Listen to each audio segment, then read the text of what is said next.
أعوذ بالله السميع العليم من الشيطان الرجيم من همزه ونفخه ونفثه ومن يطع الله والرسول فأولئك أنعم الله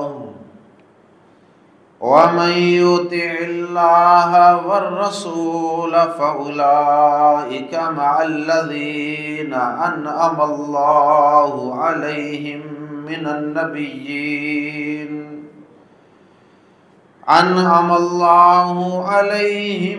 النبيين والصديقين والشهداء والصالحين وحسن أولئك رفيقا ذلك الفضل من الله وكفى بالله عليما۔ اللہ کے پیارے حبیب جناب محمد الرسول اللہ صلی اللہ علیہ وسلم کی محبت ہر مسلمان کے ایمان کا حصہ ہے۔ مسلمان چاہے کسی بھی مسلک سے تعلق رکھتا ہو،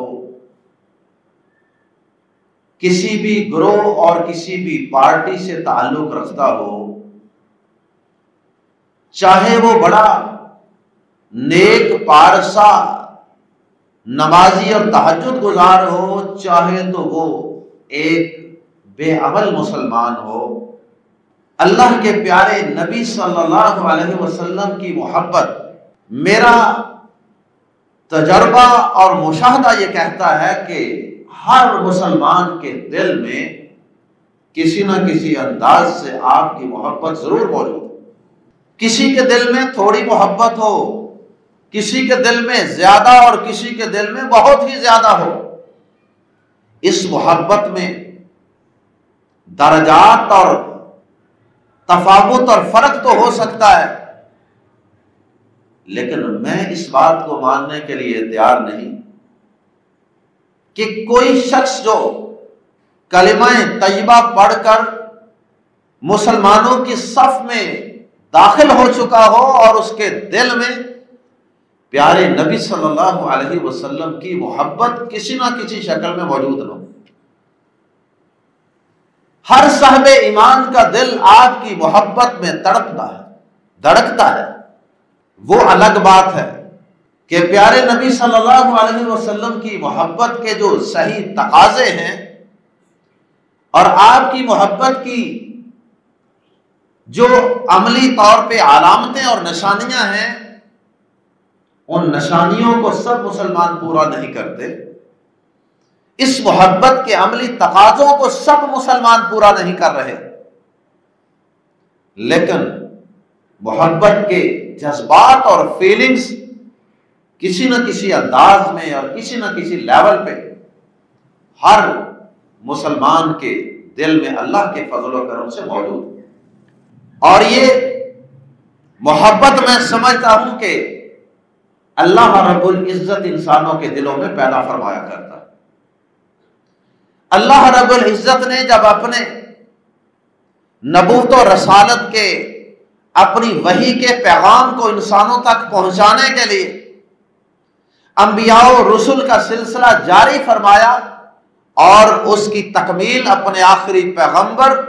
جناب محمد صلی اللہ علیہ وسلم پہ فرمائی، آپ کے سر پہ ختم نبوت کا تاج سجا دیا اور آپ کو امام الانبیاء ہونے کا شرف عطا فرما دیا، آپ کو تمام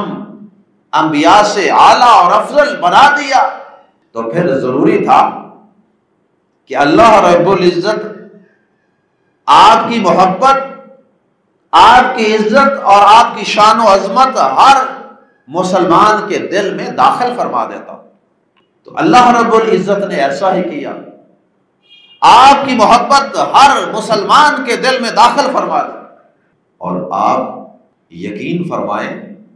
کہ اللہ پاک نے یہ محبت اس قدر بڑھا دی کہ کئی غیر مسلموں کے دلوں کے اندر بھی آپ کی محبت موجود ہے۔ آپ کے اپنے دور میں، آپ کی اپنی حیات طیبہ میں بھی، مکہ مکرمہ میں بھی ایسے کئی کافر موجود تھے جن کے دل میں آپ کے لیے محبت تو تھی، لیکن کچھ دنیاوی مفادات اور کچھ معاشرتی بیڑیاں اور رکاوٹیں اور آباء و اجداد کی تقلید اور ان کی اندھی پیروی، وہ آپ پر ایمان لانے میں رکاوٹ بنی رہی، لیکن ان کے دل میں آپ کے لیے کسی نہ کسی شکل میں محبت موجود تھی۔ آپ کے چچا ابو طالب کی مثال لے لیجیے، ان کے دل میں محبت تھی کہ نہ؟ اور آج کے دور کی بھی ایک مثال عرض کر دیتا ہوں۔ ہمارے ایک دوست ہیں لاہور میں، وہ پہلے غیر مسلم تھے، اللہ رب العزت نے کچھ سال پہلے ان کو اسلام کی دولت سے مالا مال کیا۔ یہ ان کے الفاظ میں نے خود اپنے کانوں سے سنے جب ان سے پوچھا گیا کہ آپ کے دل میں اسلام کی محبت کیسے پیدا ہوئی، آپ کس طرح اسلام کی طرف کنورٹ ہوئے، تو انہوں نے کئی ایک باتیں بیان فرمائی، اور اس کے اندر انہوں نے ایک بات یہ بیان فرمائی کہ جب میں چھوٹا تھا، جب میں ابھی اسٹوڈنٹ لائف میں تھا، تو کہتے ہیں کہ میں نے اس وقت بھی نبی پاک صلی اللہ علیہ وسلم کے متعلق کئی باتیں سن رکھی تھی، کیونکہ میں ایک مسلمان معاشرے میں رہتا تھا، اس لیے مسلمانوں سے کئی باتیں سن رکھی تھی، اور کہتے ہیں کہ میں نے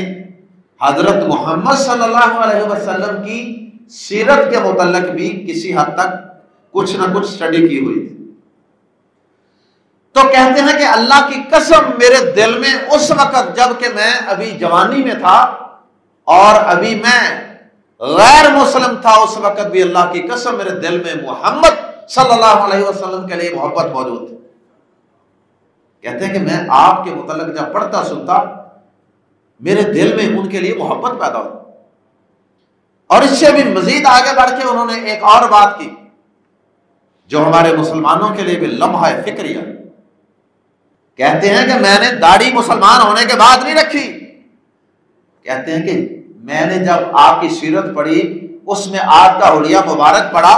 تو اس میں یہ بھی پڑھا کہ آپ داڑھی والے تھے۔ کہتے ہیں اللہ کی قسم میں نے اس وقت سے داڑھی رکھی ہوئی،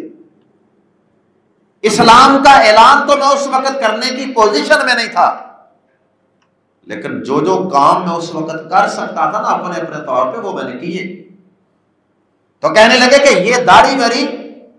اس وقت کی ہے جب میں ابھی نان مسلم تھا، لیکن میں اس وقت بھی حضرت محمد صلی اللہ علیہ وسلم سے محبت کرتا تھا۔ تو مسلمانوں کے لیے بھی اس میں لمحہ فکریہ ہے کہ ایک نان مسلم محبت کرے اور اس محبت کے تقاضے میں وہ سمجھتا ہے، اس کا ضمیر اس کو یہ پکار کے کہتا ہے کہ تمہیں اس پروفٹ سے محبت ہے تو اس جیسی شکل بناؤ۔ لیکن ہم آپ کا کلمہ بھی پڑھتے ہیں، ہم آپ کے دین کے اعلانیہ پیروکار ہیں، لیکن صورتحال آپ کے سامنے، ہماری پوری زندگی آپ کی مخالفت میں گزر رہی ہے، پوری زندگی ہماری آپ کی مخالفت میں گزر رہی ہے، الا ماشاء اللہ۔ قابل احترام بھائیوں اور بہنوں، کسی کی دل شکنی کرنا ہرگز مقصود نہیں۔ ہم تو پیارے نبی صلی اللہ علیہ وسلم سے محبت اور اس کے عملی تقاضوں پہ گفتگو کر رہے ہیں۔ پیارے نبی صلی اللہ علیہ وسلم کی محبت ایمان کا لازمی تقاضا ہے۔ آپ سے محبت کے بغیر کسی شخص کا ایمان مکمل ہو ہی نہیں سکتا۔ کسی شاعر نے کہا تھا، محمد کی محبت دین حق کی شرط اول ہے، اسی میں ہو اگر خامی تو سب کچھ نامکمل ہے۔ صلی اللہ علیہ وسلم، اور آپ کی محبت کے بغیر واقعی ایمان کا تصور ہی ممکن نہیں ہے۔ آپ پر ایمان لائیں گے تو تب ایمان لائیں گے اگر آپ سے محبت ہو، اور ایمان اور آپ کی محبت لازم و ملزوم۔ وہ حضرت ثمامہ بن اسال رضی اللہ تعالی عنہ کا واقعہ احادیث میں موجود ہے۔ آپ غیر مسلم تھے، آپ کو پکڑ کے مسجد نبوی میں لایا گیا، قیدی بنا کر مسجد نبوی کے ستون کے ساتھ باندھ دیا گیا تھا، اور وہ دن رات وہاں رہے، مسلمانوں کے، صحابہ کرام کے،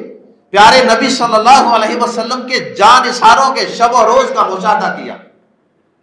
ان کی عبادات بھی دیکھی، ان کے اخلاق بھی دیکھے، نبی پاک صلی اللہ علیہ وسلم کی اطاعت و فرما برداری کے جذبات بھی دیکھے۔ پیارے نبی صلی اللہ علیہ وسلم ان کے پاس جاتے اور جا کے کہتے، ثمامہ بتاؤ کیا خیال ہے؟ تو وہ آگے سے بڑے نفرت انگیز لہجے میں کہتے کہ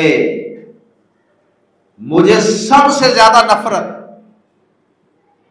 نعوذ باللہ من ذالک، نعوذ باللہ من ذالک، ایمان لانے سے انکار کر دیتے۔ میں وہ الفاظ اپنی زبان پہ لانے کی سکت نہیں رکھتا۔ آپ کے اور آپ کی فیملی کے متعلق بڑے نازیبا قسم کے جذبات اور الفاظ، اگر مجھے چھوڑیں گے تو اچھا پائیں گے، اور اگر مجھے نہیں چھوڑیں گے تو میرے پیچھے میرا خاندان، فیملی موجود ہے بدلہ لینے کے۔ اس قسم کی الٹ پٹانگ باتیں کر رہے۔ دوسرے دن آپ پھر گئے، تیسرے دن آپ پھر گئے، پھر پوچھا، کوئی سرنڈر نہیں کیا، کوئی عاجزی نہیں آئی، کوئی جھکاؤ نہیں ہے، کوئی شرمندگی نہیں ہے اپنے رویے پہ۔ پیارے نبی صلی اللہ علیہ وسلم نے فرمایا کہ ثمامہ کو آزاد کر دو، اس کی بیڑیاں کھول دو اور اسے چھوڑ دو۔ جب بیڑیاں کھولی گئی تو جسم کو ڈالی گئی بیڑیاں وہ تو کھول دی گئی، لیکن کسی کو کیا پتا تھا کہ ان کے دل پہ بیڑیاں ڈالی جا چکی۔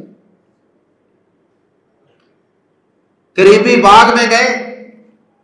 کسی سے پوچھا کہ میں مسلمان ہونا چاہتا ہوں، اس کے لیے مجھے کیا کرنا ہو؟ اس نے کہا سب سے پہلے غسل کرو یہاں، اور پھر مسجد نبوی میں پیارے نبی صلی اللہ علیہ وسلم کے پاس حاضر ہو جاؤ۔ گئے، غسل کیا، مسجد نبوی میں واپس پلٹ آئے، اور آ کر آپ کے سامنے بیٹھ کر کہا کہ آپ نے مجھے بظاہر تو بیڑیوں سے آزاد کر دیا، لیکن ہمیشہ کے لیے اپنا غلام بنا دیا، اور ساتھ ہی بڑا اشہد ان لا الہ الا اللہ واشہد ان محمد رسول اللہ صلی اللہ علیہ وسلم۔ اس کے بعد کہا کیا تھا، یہ بات میں آپ کو سنانا چاہتا ہوں کہ کس طرح ایمان کے ساتھ ہی آپ کی محبت انسان کے دل میں پیوست ہو جاتی ہے، داخل ہو جاتی ہے۔ کہنے لگے اللہ کی قسم میں اپنے جذبات کا اظہار کروں، اسلام لانے سے پہلے سب سے زیادہ نفرت مجھے نعوذ باللہ آپ سے تھی، آپ کے گھر والوں سے تھی، آپ کے خاندان سے تھی، آپ سے جڑی ہوئی ہر چیز سے تھی، لیکن اللہ کی قسم اسلام لانے کے بعد میرے دل کی کایا ہی پلٹ چکی۔ اب مجھے اس زمین پر، سطح زمین پر اللہ کی قسم پوری کائنات میں سب سے زیادہ حسین چہرہ آپ کا لگتا ہے، سب سے زیادہ محبت مجھے آپ سے ہے، اور اللہ کی قسم سب سے زیادہ محبوب مجھے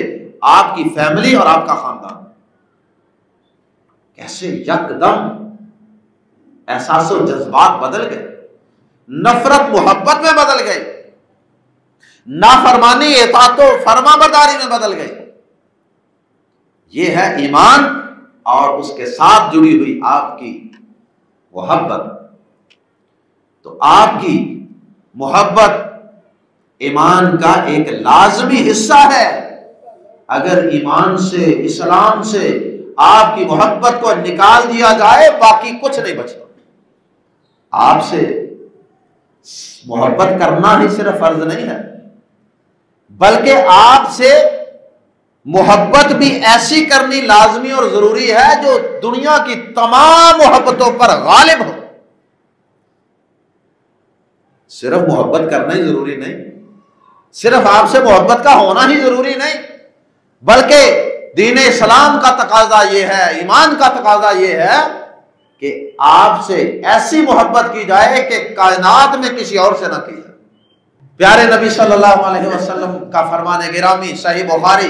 کتاب الایمان میں امام بخاری رحمہ اللہ نے نقل فرمایا۔ پیارے نبی صلی اللہ علیہ وسلم فرماتے ہیں لا یؤمن احدکم حتی اکون احب الیہ من والدہ وولدہ والناس اجمعین، تم میں سے کوئی شخص اتنی دیر تک مومن ہو نہیں سکتا جب تک میں اسے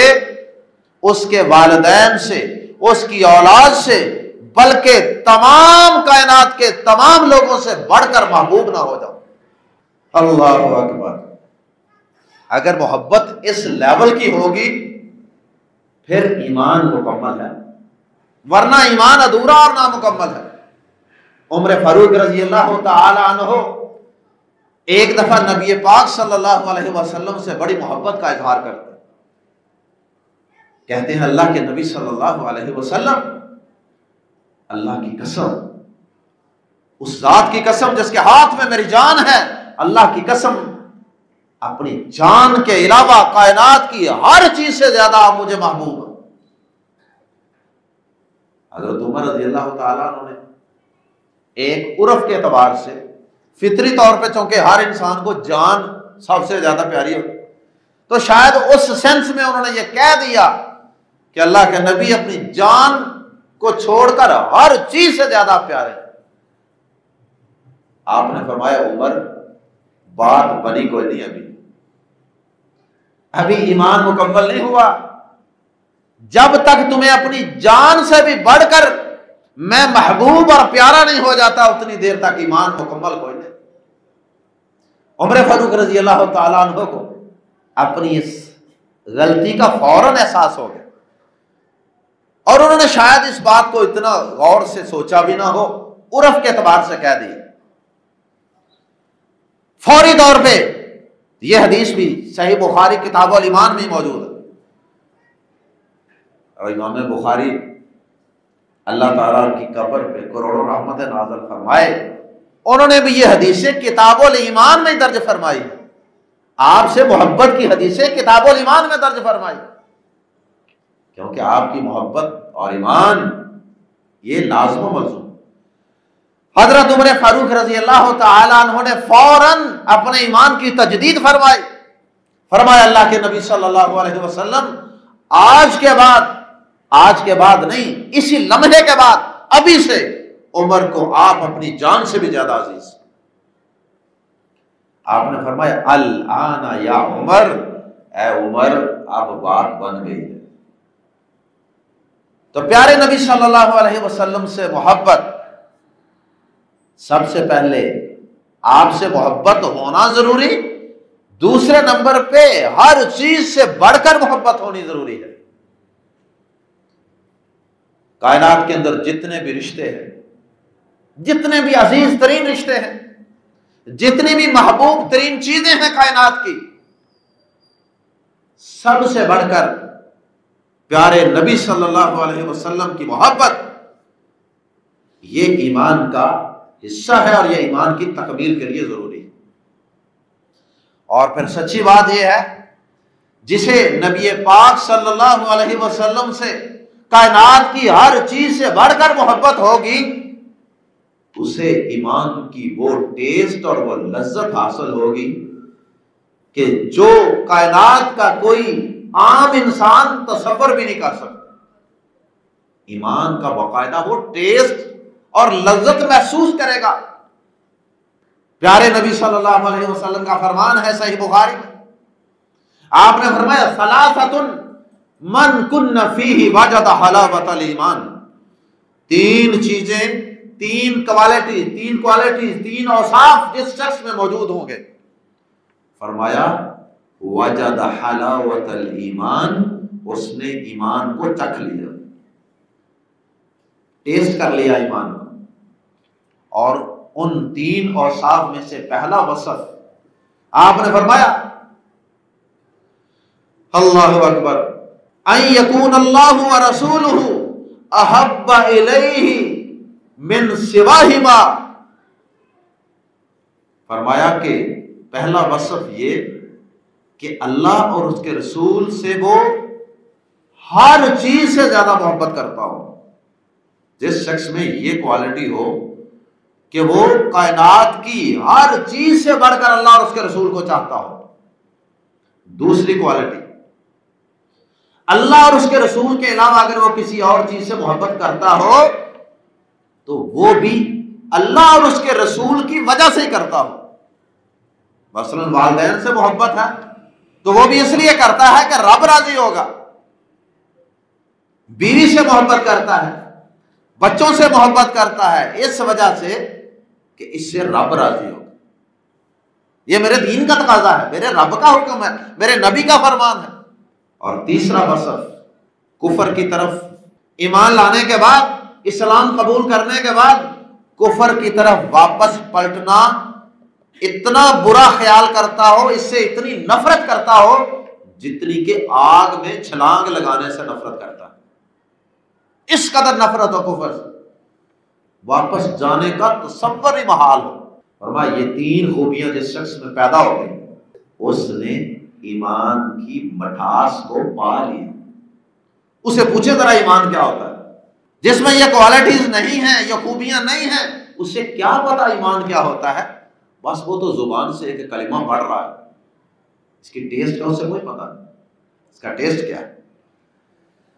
اللہ اکبر۔ اور اللہ کے پیارے نبی صلی اللہ علیہ وسلم کی محبت، اس کا لازمی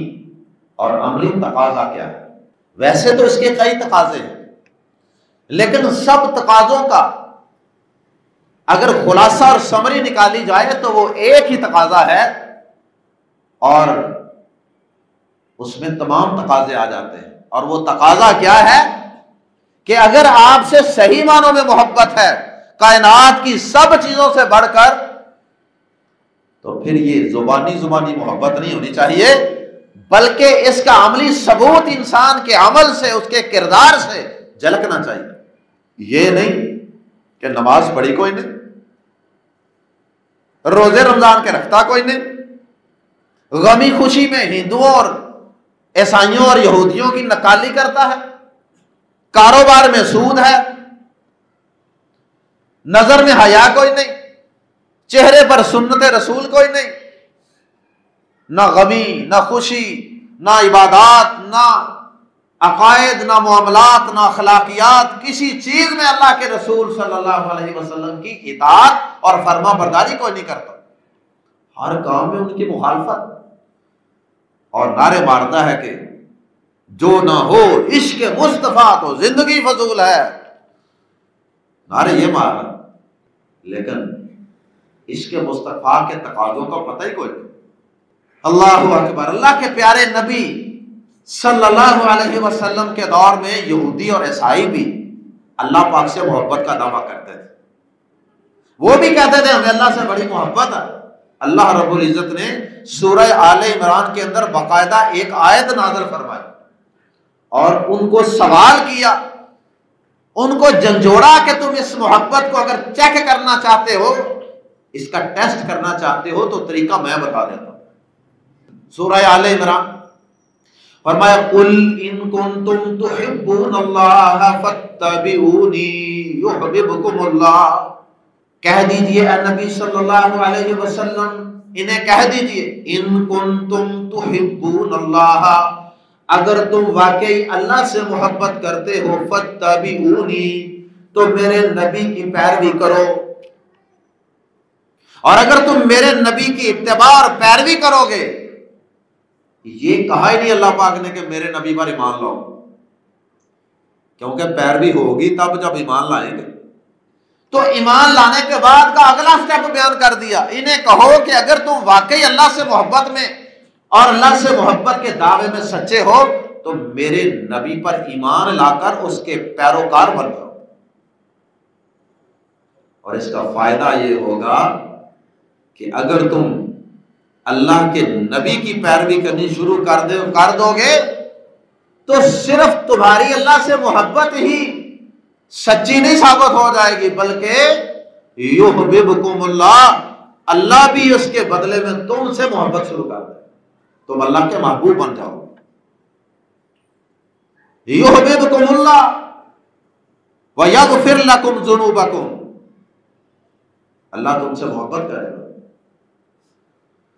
اور وہ تمہارے گناہوں کو بھی معاف کر دے۔ اللہ کے نبی صلی اللہ علیہ وسلم سے محبت ہو یا اللہ سے محبت ہو، اس کا لازمی تقاضا کیا ہے؟ فاتبعونی، میری اتباع کرو۔ اتباع کا معنی جانتے ہیں کیا ہے؟ اتباع کا معنی ہوتا ہے کسی کے نقش قدم پر چلنا۔ ریگستان میں جب کوئی شخص چلتا ہے پاؤں نشانات چھوڑتے ہیں، آپ کسی کے پاؤں کے نشانات کو دیکھ کر پاؤں کے اوپر پاؤں رکھ کے اس کے پیچھے پیچھے جاتے جائیں، اس کو کہتے ہیں اتباع، فالو کرنا، پیروی کرنا۔ اور پھر پیارے نبی صلی اللہ علیہ وسلم نے خود ہی صحیح بخاری کی ایک حدیث میں اس کی وضاحت فرمائی، خود ہی آپ نے اس بات کو مزید واضح کیا، آپ نے ایک بہت بڑی خوشخبری سنائی۔ میری ساری گفتگو کا خلاصہ سمجھیے کہ اس حدیث میں پیارے نبی صلی اللہ علیہ وسلم نے سبو دیا، خوشخبری فرمایا کل امتی یدخلون الجنہ، لوگوں خوش ہو جاؤ، میری ساری امت ہی جنت میں داخل ہو۔ کتنی بڑی خوشخبری ہے، لیکن اس خوشخبری کے عملی تقاضے بھی آگے سماعت فرما لیتے، فرمایا الا من ابا، مگر یاد رکھو وہ جنت میں داخل نہیں ہوگا جس نے خود جنت میں جانے سے انکار کیا ہے۔ جنت میں جانے سے بھی انکار کرتا ہے۔ صحابہ نے پوچھا حیران ہو کر، اللہ کے رسول صلی اللہ علیہ وسلم، من ابا یا رسول اللہ صلی اللہ علیہ وسلم، انکار کون کرتا ہے؟ بلا انکار تو وہ نہیں کرتا، جو آپ کا کلمہ پڑھتا ہے وہ تو کبھی انکار نہیں کرے گا جنت میں جانے سے۔ آپ نے بات سمجھا دی، فرمایا من اطاعنی دخل الجنہ، جس نے تو میری اطاعت کر لی وہ تو جنت میں داخل ہو گیا، ومن عصانی، اور جس نے میری نافرمانی اور مخالفت کی، فقد ابا، تو وہ جنت میں جانے سے انکار ہی کر رہا، اور کیا کر رہا ہے؟ کیا بتایا کہ زبان سے جنت میں جانے سے انکار کرنا ضروری نہیں ہے، اپنے عمل اور کردار سے بتا رہا ہے کہ میں جنت میں نہیں جانا چاہتا۔ اس حدیث مبارکہ سے بھی پتہ چلا کہ اگر ہم جنت میں جانا چاہتے ہیں، اگر ہم پیارے نبی صلی اللہ علیہ وسلم کی اس امت میں داخل ہونا چاہتے ہیں جو ساری کی ساری جنت میں جائے گی، اس کے لیے آپ پر ایمان لانا ہی کافی نہیں، آپ کی محبت کے گن گانے ہی کافی نہیں، آپ کی محبت میں شور مچانا ہی کافی نہیں ہے، بلکہ اس کا اصل اور حقیقی تقاضا یہ ہے کہ آپ کی پیروی کی جائے، آپ جیسی زندگی گزاری جائے، غمی خوشی، جینا مرنا، لین دین، معاملات، اخلاق، کردار، وضع قطع، حجامت، لباس، لیونگ سٹائل، ہر چیز پیارے نبی صلی اللہ علیہ وسلم کی سنت اور طریقے کے مطابق بنائی جائے، پھر سمجھا جائے گا کہ واقعی جناب سچے عاشق کے رسول ہیں، واقعی جناب کو اللہ کے رسول صلی اللہ علیہ وسلم سے سچی محبت ہے۔ اور اس آپ کی پیروی کے فوائد و ثمرات اور نتائج کیا ملیں گے؟ ایک تو اس حدیث پاک میں ہے کہ جنت میں داخلہ، اور اس سے آگے اللہ پاک نے سورہ نساء کی آیت نمبر 69 جو میں نے آغاز میں آپ کے سامنے تلاوت کی سعادت حاصل کی، اس میں اللہ پاک نے بتایا ہے کہ صرف جنت ہی نہیں، آپ کی پیروی کرنے والے کو جنت میں اعلیٰ درجات اور اعلیٰ مقام دیا جائے گا، انبیاء کا ساتھ، شہداء کا ساتھ، صدیقین کا ساتھ، اور بڑے بڑے اللہ کے ولیوں کا ساتھ ملے گا۔ قرآن مجید کی آیت کا ترجمہ سماعت فرما لیجیے، وَمَن يُطِعِ اللَّهَ وَالرَّسُولَ فَأُولَٰئِكَ مَعَ الَّذِينَ أَنْعَمَ اللَّهُ عَلَيْهِم مِّنَ النَّبِيِّينَ، اور جو شخص اللہ اور اس کے رسول صلی اللہ علیہ وسلم کی اطاعت کرے گا، آپ کا کہا مانے گا، آپ کی پیروی کرے گا، فَأُولَٰئِكَ تو یہی لوگ ہیں، مَعَ الَّذِينَ جو ہوں گے ان لوگوں کے ساتھ، انعم اللہ علیہم جن پر اللہ نے انعام کیا ہے۔ ہر نماز کی ہر رکعت میں سورۃ الفاتحہ میں دعا پڑھتے ہیں نا، اہدنا الصراط المستقیم صراط الذین انعمت علیہم، یا اللہ ہمیں سیدھا رستہ دکھا دے، ان لوگوں کا رستہ جن پر تیرا انعام ہوا ہے، جن پر تیرا انعام ہوا، تیرے جو انعام یافتہ لوگ ہیں، یا اللہ ہمیں ان لوگوں کا رستہ دکھا دے۔ اللہ پاک نے اس کے جواب میں بتا دیا کہ ان کا رستہ اگر چاہتے ہو تو پھر اس کے لیے صرف دعا مانگنا ہی، سورۃ الفاتحہ کی شکل میں دعا مانگنا ہی کافی نہیں ہے، اس کے لیے پھر میرے نبی کی اطاعت کرنی ہوگی۔ وَمَن يُطِعِ اللَّهَ وَالرَّسُولَ اور جو کوئی اطاعت کرے اللہ اور رسول کی، فَأُولَٰئِكَ مَعَ الَّذِينَ أَنْعَمَ اللَّهُ عَلَيْهِمْ تو یہی وہ لوگ ہیں جو ان لوگوں کے ساتھ ہوں گے جن پر اللہ نے انعام کیا ہے۔ وہ کون کون سے لوگ ہیں؟ آگے وضاحت فرما دی، من النبیین نبیوں میں سے، والصدیقین اور صدیقین، جیسے ابو بکر صدیق رضی اللہ تعالی، سچے لوگ، عمل اور کردار کے سچے، والشہداء شہداء کا اعلیٰ مقام ہے، 100 درجے صرف اللہ پاک نے جنت میں شہداء کے لیے تیار کر دیا، 100 جنت میں درجے، 100 درجات صرف شہداء کے لیے۔ من النبیین والصدیقین والشہداء والصالحین اور دیگر صالحین کا ساتھ ملے گا، وحسن اور کیا ہی خوب ہے، کیا ہی اچھا ہے، اولئک رفیقا ان لوگوں کا ساتھ۔ اللہم اجعلنا منہم، اللہ ہم سب کو اپنے نبی سے سچی محبت عطا فرما دے، یا اللہ ایسی محبت عطا فرما دے جو ہمیں آپ کی اطاعت اور فرما برداری پر لگا دے، یا اللہ ایسی محبت عطا فرما دے کہ جو ہماری زندگی میں انقلاب برپا کر دے، یا اللہ ایسی محبت عطا فرما دے جو جنت میں آپ کی امت میں ہمیں داخل فرما دے، اور پھر جنت میں انبیاء کا، صدیقین کا، شہداء کا، صالحین کا ساتھ بھی ہمیں نصیب فرما دے۔